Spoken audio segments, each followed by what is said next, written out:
ရွယ်ဒီမိသားစုထွက်တာတကိုယ်ဒီဘဝမှာအကိုကြီးဖယားအိမ်ခေါင်းငါမို့လုံခြုံစေရာမေတ္တာကရုဏာ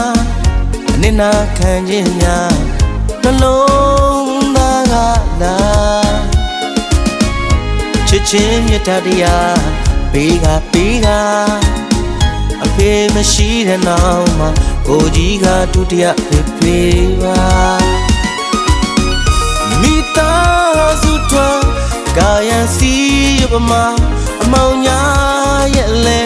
စနာလာမင်းကြီးပမာလင်းရောင်နေပေးနားလဲမှုပေးချွေးနဲ့တွေ့နေရင်ငါဘာခုတီဆောင်ခဲ့တဲ့မေတ္တာတရားပေးစမှုတွေကများလူကချမ်းလဲနှလုံးသားနုနယ်လူသား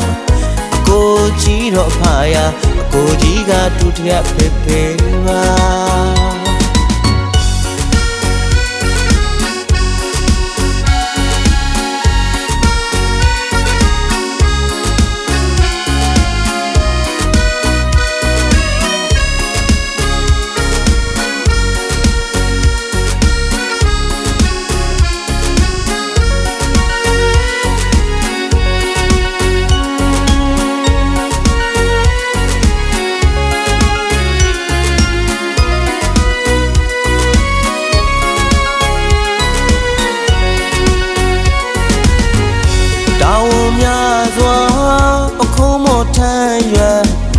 ဒီမိသားစုတွေ့တာ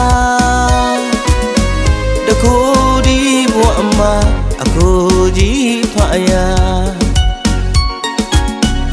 အိမ်ခေါင်းငါမို့လုံခြုံစေရာမေတ္တာကရုဏာ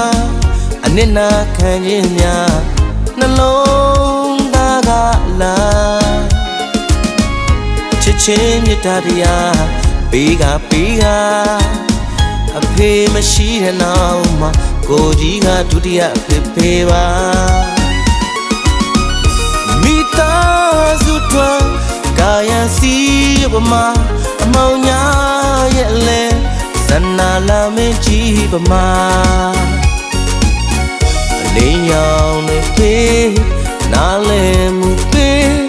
ချွေးနဲ့တွေ့နေရင်ငါ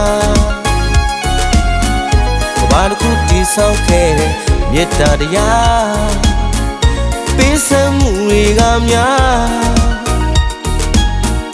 လူကချမ်းလဲနှလုံးသားနုနယ်လူသားကိုကြီးတော့ဖာယာကိုကြီးကဒုတိယဖေပါအကိုကြီးတော့ဖာယာကိုကြီးကဒုတိယဖေပါ